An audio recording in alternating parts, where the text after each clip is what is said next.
High বন্ধুরা, আবার একটা রেসিপি নিয়ে আপনাদের সামনে চলে আসলো পূর্ণিমাদি। দেখতেই পাচ্ছেন দুটো ডিম একটা আলু। এই দুটো ডিম একটা আলু দিয়ে কি রেসিপি বানাবো বলুন তো? 4 জনের খাবার বানাবো, শেয়ার করছি, পুরো ভিডিওটা দেখুন। আলুটাকে 4 টুকরো করে নিয়েছি, প্রেসারে জল বসিয়ে দিয়েছি, ডিম আলুটা সিদ্ধ বসিয়ে দেবো।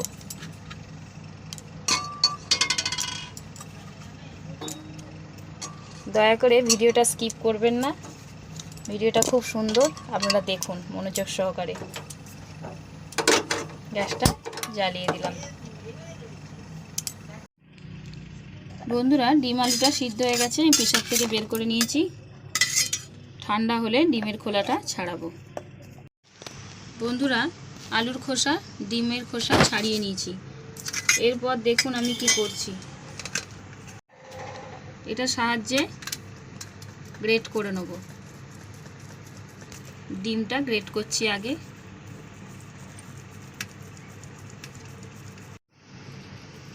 বন্ধুরা, একটা ডিম কোড়া হয়ে গেছে, আবার একটা ডিম ধরে নিয়েছি, কুড়ছি। ডিমটা গ্রেট করা হয়ে গেছে, এবারে আমি আলুটা গ্রেট করছি। সমস্ত আলুগুলো গ্রেট করে নিলাম। ডিম আলু গ্রেট করার পর এর ওপরে আমি দিয়ে দিচ্ছি পরিমাণ মতন নুন।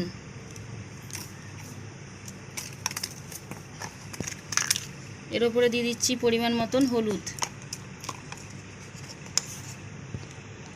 লঙ্কার গুঁড়ো পরিমাণ মতন,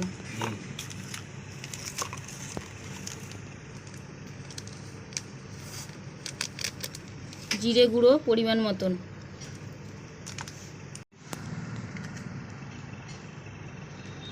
চাল গুঁড়ি দিচ্ছি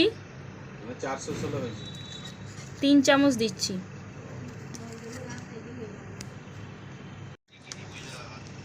বেসন দিচ্ছি 3 চামচ,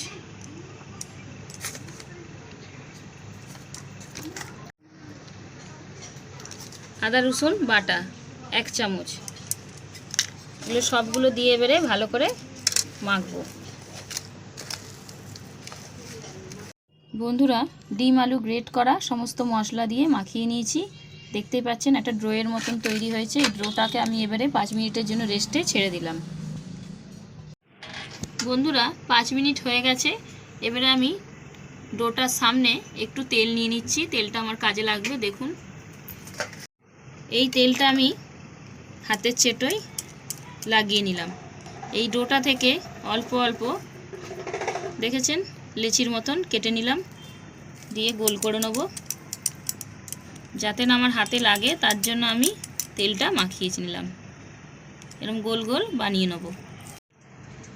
বন্ধুরা, দেখতেই পাচ্ছেন আমি সমস্ত ডোটা থেকে গোল গোল করে বানিয়ে নিয়েছি। বন্ধুরা, আমি আগে থেকে কড়াই তেল বসিয়ে দিয়েছিলাম, তেলটা তেতে গেছে। এবারে আমি একটা একটা করে এগুলো ছাড়ছি। আর এগুলো হালকা আঁচেই ভাজতে হবে, নাহলে ভেতরে কাঁচা রয়ে যাবে, ওপরে পুড়ে যাবে। একসঙ্গে অনেকগুলোই দেওয়া যাবে, কিন্তু আমি 4টেই প্রথমে দিই, তারপর ভাজবো আবার পরে।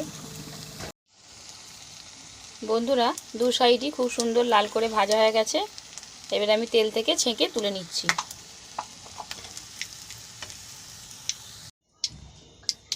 পরেরগুলো আমি এভাবেই ভেজে নিচ্ছি।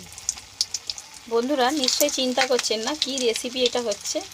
এটা হচ্ছে সয়াবিনের কোফতা শেয়ার করেছি, নিশ্চয়ই ভিডিও তো দেখেছেন। নতুন বন্ধুরা যদি দেখতে চান সাবস্ক্রাইব করে নেবেন চ্যানেলটাকে, যাবেন আগের ভিডিওই পেয়ে যাবেন। সয়াবিনের কোফতা তো শেয়ার হয়ে গেছে, এটা হচ্ছে ডিমের কোফতা। পুরো ভিডিওটা দেখলেই বুঝতে পারবেন, বানানোও আপনাদের কাছে ইজিলি হয়ে যাবে। বন্ধুরা, সব ভাজা হয়ে গেছে, কড়াতে তেল আছে। এই তেলের উপরেই আমি দিয়ে দেবো পেঁয়াজ কুচি।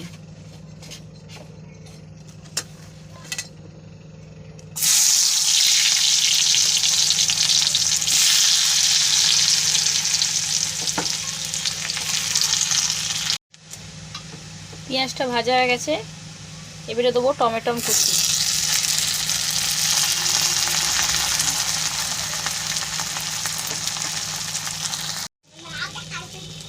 এবারে দিচ্ছি আদা রসুন বাটা,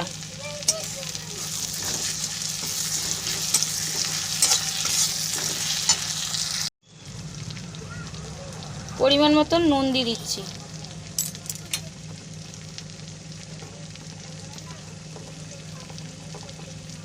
পরিমাণ মতন হলুদ গুঁড়ো দিয়ে দিচ্ছি,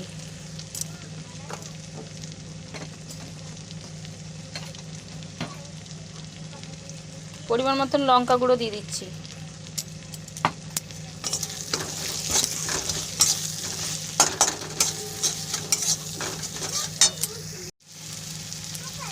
পরিমাণ মতন জিরে গুঁড়ো দিচ্ছি,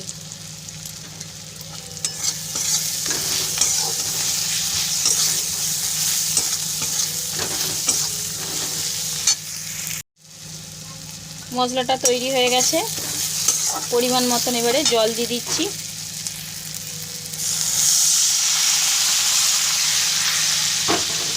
যেহেতু এগুলো জল পেলে ফুলবে আর কি,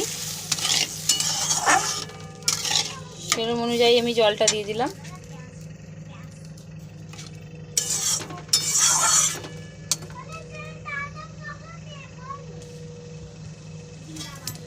জলটা ফুটছে, এবারে আমি ডিমের যে গোল গোল বানিয়েছিলাম এগুলো এবারে দিয়ে দিচ্ছি।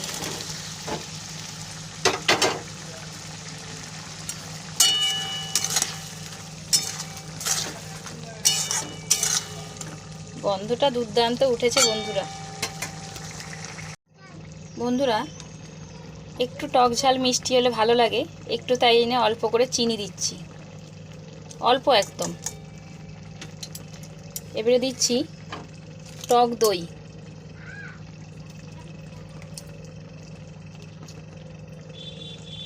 গরমকালে না একটু টক টক ঝাল ঝাল মিষ্টি মিষ্টি দারুণ লাগবে খেতে।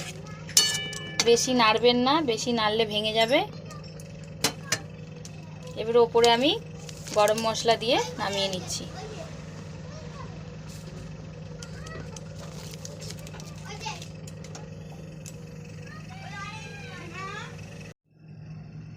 বন্ধুরা ডিমের কোপ্তা তৈরি হয়ে গেছে, দেখতে কি সুন্দর লাগছে। আর বেশি নাড়বেন না কড়াই দিয়ে, তাহলে কিন্তু ঘেটে যাবে। দেখুন আমার কিন্তু গোটা গোটাই আছে, দেখেছেন? আর কতটা নরম হয়েছে জানেন? এই দেখুন ভাঙছি, দেখেছেন কি সুন্দর নরম একদম। পুরো ভিডিওটা দেখার জন্য অসংখ্য ধন্যবাদ। পাশে থাকা বেল আইকনটি প্রেস করবেন, তবে নতুন নতুন ভিডিওগুলো আপনারা শিগগিরই পেয়ে যাবেন। পরের ব্লগে দেখা হবে। বাই। সুস্থ থাকবেন, সবল থাকবেন।